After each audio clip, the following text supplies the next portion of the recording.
dire, c'est pas uniquement dans le milieu du luxe qu'il évolue, puisque Burman, il commence à faire quand il reçoit le message, Verlaine est mort. C'est un de ses amis SDF.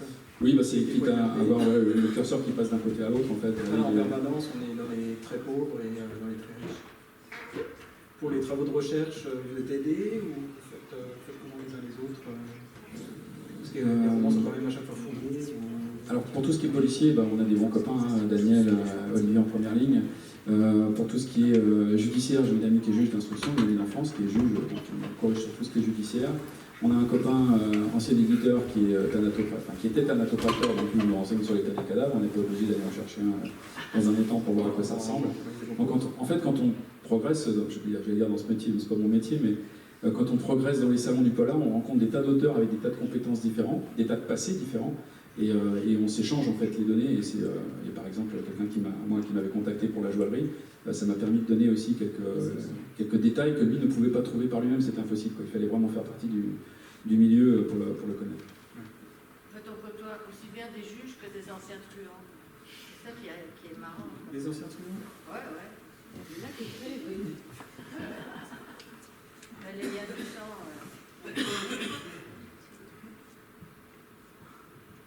Du coup, après, Du poison dans la tête qui va sortir le 24 octobre, c'est un roman plus personnel. Oui, beaucoup plus personnel. Vous commencez, non, c'est à la fin que vous dites qu'il est né de la haine viscérale que vous ressentez vis-à-vis des hommes qui envahissent en toute impunité le cerveau de certaines femmes. Donc, le roman tourne autour de ça, un pervers narcissique qui d'abord regarde, observe, sélectionne ses proies. D'ailleurs, la première proie au départ. C'est le premier chapitre et c'est le quatrième de couverture. C'est vraiment très net. Le roman est axé là-dessus. Oui. Il y a quand même 3 histoires en une dans le roman. Il y a 3 histoires en une. Lisa Esselin, un nouveau personnage qui va aussi va devoir faire un choix dans sa vie, parce qu'elle va découvrir peut-être un autre métier pour elle, enfin en tout cas une autre branche. C'est très intéressant aussi. Et Daniel Magne, qui lui, avait une humeur plutôt sombre. Du poison dans la tête, en fait, ils ont tous du poison dans la tête, ces personnages. Ces 3 histoires, elles génèrent du poison dans ceux qui les vivent. La principale, évidemment, c'est celle, enfin je dis évidemment, vous n'avez pas vu, mais c'est celle qui tourne autour du pervers narcissique. En fait, ce qu'il faut savoir, c'est que j'ai une famille très proche de la mienne, qui est victime d'un type comme ça. Un homme qui a mis la main sur une jeune femme et qui la coupe de toute sa famille, qui se fait passer pour une victime, qui se fait passer pour celui qui subit. Et cet homme-là coupe cette jeune femme de tous ses proches, le coupe de sa mère, de sa sœur, de son père, de sa grand-mère, porte plainte contre tout le monde, oblige cette femme à porter plainte quasiment contre elle-même en portant plainte contre sa famille, l'oblige à prendre des médicaments, l'oblige à renier tout ce qui était sa vie auparavant, à quitter son métier. C'est ce thème-là précisément que j'ai voulu travailler dans cette histoire parce que j'ai vu la détresse des parents, je l'ai vraiment rencontré de très très près et c'est quelque chose qui me touche au plus haut point. Les 2 autres histoires qui se conjuguent avec celle-ci sont aussi sous un domaine féminin. J'ai vraiment une histoire, c'est ce que j'ai dit à France Bleu cette semaine, c'est une histoire que j'ai voulu conjuguer au féminin. On parle beaucoup de la violence faite aux femmes en ce moment dans les médias, mais la violence faite aux femmes, elle date pas d'hier. On la travaille dans nos romans depuis toujours. Ce bouquin-là, je l'ai écrit l'année dernière parce que c'était l'apogée en fait de ce qui est arrivé à cette famille. Mais cette violence, il faut qu'on la dénonce et on ne peut mieux la dénoncer que dans nos romans qui, comme on disait tout à l'heure, passent beaucoup plus facilement auprès des gens que des traités sociétaux qui barbent tout le monde. Et même si les chiffres sont terrifiants, je les cite en tout début du roman, ces chiffres-là sont vraiment terrifiants. Je les ai pris sur le site du gouvernement, hein, donc ils sont vraiment très sérieux. Il y a quand même une femme qui meurt tous les 3 jours sous les coups de son compagnon, donc c'est quelque chose qu'on doit dénoncer chaque jour, pour que ça ralentisse. Ça ne s'arrêtera pas, hélas, mais pour que ça ralentisse. Dans le roman, vous citez le nom d'un policier qui peut-être fait référence à l'un des invités de ce soir. Oui, peut-être, oui. Mais bon, comme je l'ai mis en vieux policier à la retraite, alcoolo, je tairai son nom. On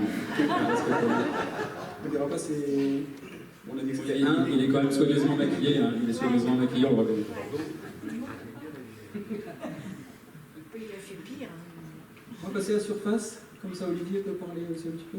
Avec grand plaisir. J'ai plein de trucs à dire. Alors déjà tout à l'heure, quand Daniel vous disait qu'elle maltraitait beaucoup sa policière, c'est tout simplement parce que Daniel, pendant assez longtemps, a maltraité beaucoup les bandits et les criminels. Il faut savoir que cette femme était appelée par le milieu la peste blonde. C'est pas pour rien. C'est pas un titre qu'on décroche aussi facilement. Mémoire d'une peste blonde. Dans Surface, on retrouve un nouveau personnage que vous avez créé, Noémie Chastain. Je vais essayer de ne pas en dire trop, hein, parce qu'il ne faut pas non plus révéler toute l'intrigue. Au départ, elle est blessée lors d'une intervention. Donc ensuite, elle est rejetée à la fois par son service et par son famille. Elle va se retrouver sur une enquête en province, dans une ville qu'apparemment vous connaissez bien. Oui, c'est le village qui est à côté de celui de mes parents. Qu'est-ce qu'on peut encore dire sur le roman sans trahir le texte? Parce que je n'ai pas envie non plus de... Bon, on peut dire plein de choses. C'est effectivement l'histoire d'une... C'est ma première héroïne, c'est l'histoire d'une femme donc, qui va se faire tirer dessus au visage. Et c'est un travail sur la défiguration, c'est un travail sur l'acceptation, c'est un travail sur la reconstruction. C'est aussi parler... souvent, les enquêtes de police sont bien trop souvent donc, dans les grandes villes. On dit de ce roman que c'est un roman rural, à chaque fois on dit tiens c'est un roman rural, c'est assez marrant parce qu'en fin de compte on ne dit pas quand c'est un roman urbain, alors que la province, la ruralité, la campagne, c'est quand même 70% de notre territoire, donc on devrait plutôt préciser quand c'est un roman urbain. Donc là c'est un roman rural, c'est une héroïne.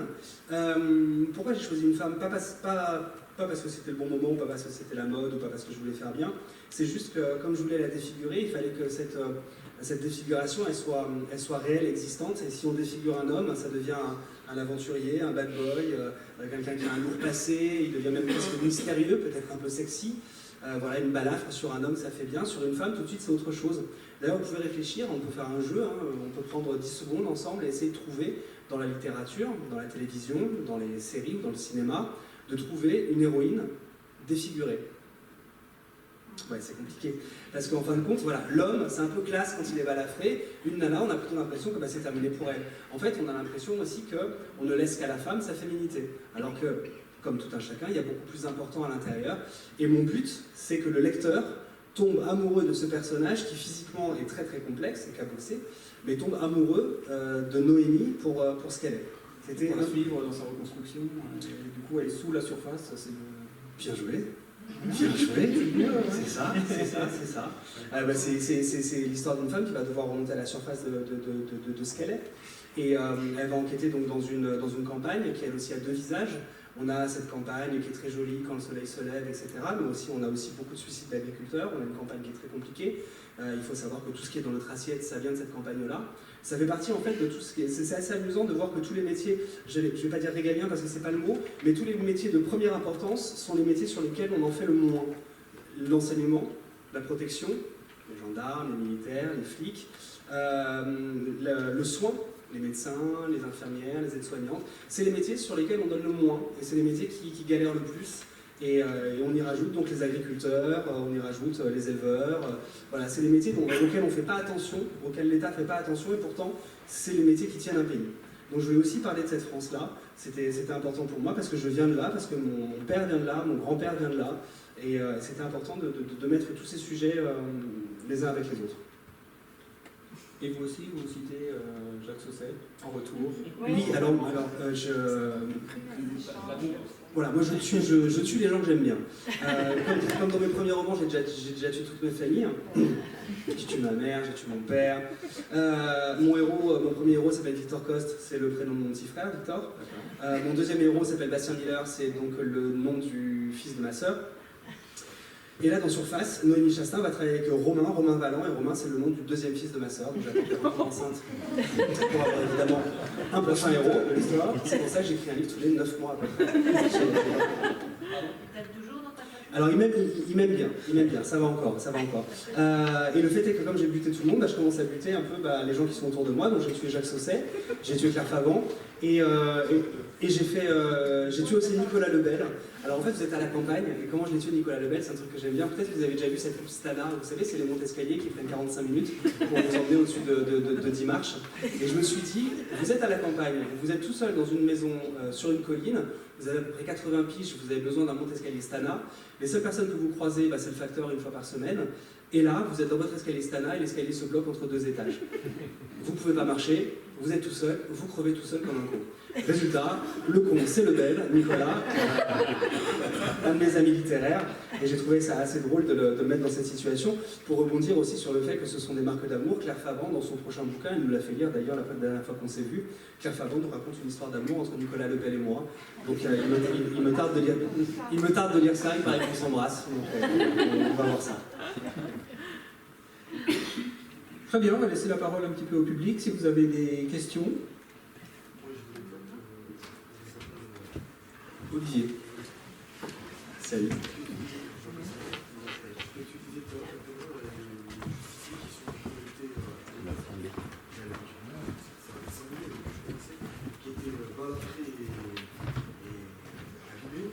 Moi j'en connaissais un que je regardais souvent, je l'aimais bien. C'était Goldorak. Mais c'est pas une femme. Non, c'est pas Goldorak, c'est Albator. Albator, le capitaine corsaire. Albator, il avait une balafre. Qui Frankenstein. Mais le problème, c'est qu'effectivement, ces balafres-là sont beaucoup plus compliquées sur le visage d'une femme.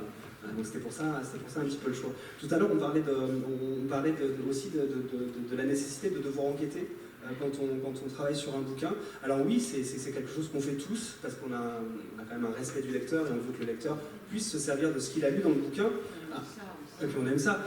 Quand Daniel met en place la grande crue de la Seine, vous pouvez être sûr que tout ce que vous allez lire de la préservation des pièces de musée, des opérations de police, vous êtes sur du vrai. Quand évidemment Jacques nous parle de la joaillerie, là aussi vous êtes OK. Et quand on trouve de monde, moi je parle de la jungle de Calais, là aussi vous pouvez prendre toutes ces informations-là et les réutiliser dans des conversations. Mais le plus important, c'est surtout de se dire que le polar est totalement démocratisé. Si vous n'êtes pas un flic, n'allez pas partir dans l'idée d'écrire un polar de flic. C'est pas votre job, vous venez pas de là, vous allez passer énormément de temps en recherche, et puis en fin de compte, c'est même pas vos recherches, parce que vous allez devoir prendre chez les autres auteurs. Donc voilà, il faut réussir à comprendre que le polar étant totalement démocratisé, il faut écrire le polar qui vous ressemble. Si vous êtes fan d'informatique et de sciences, vous faites comme Franck Tilliès, vous écrivez des polars qui y ressemblent. Si vous êtes ethnologue, vous écrivez des polars de Fred Vargas. Fred Vargas, niveau procédural, on est d'accord, elle n'en met pas une dedans. Elle est complètement à la ramasse, de la page 1 à la dernière page. Et pourtant, c'est un de mes auteurs favoris. Mais dans L'Homme à l'envers, par exemple, Adamsberg prend le journal et puis il dit tiens, il y a un loup qui a été abattu dans les Pyrénées, il va y avoir des meurtres. Il prend son train et il y va. Et là, tu es en train de dire, tu fais Fred, vas-y, mets-en un petit peu plus quand même. Voilà, donc, mais c'est pas grave, le polar étant totalement démocratisé, il faut aussi se souvenir que. Alors déjà, ne faites pas de polar, il y a 1500 polars qui sortent par an en France, on est déjà saturé. Mais le plus intéressant, c'est de savoir que la personne qui a écrit un bouquin a écrit un bouquin qui vient de lui et qui ne soit pas une copie. Quand Jacques me demande une information pour un de ses polars, ça dure 3 lignes dans le livre, sur 500 pages. C'est parce qu'il a besoin d'un peu de véracité sur un truc comme ça. Mais voilà. Il a sa propre inspiration. Chacun a sa propre inspiration. Il ne pas se substituer. C'est vrai que quand on écrit, on reçoit des manuscrits. C'est vrai. Quand on écrit, on reçoit des manuscrits voilà, on reçoit pas mal de manuscrits de gens qui voudraient ça. Et à chaque fois, ces manuscrits-là sont des manuscrits de polar. Et donc ça ne fonctionne pas. Là, on est à la page 3, il y a tout qui se casse la gueule. Oui. Parce que vous avez refusé le manuscrit. Vous n'avez pas aimé l'histoire. Oui, et puis on ne peut pas tout reprendre pour chaque manuscrit qui arrive.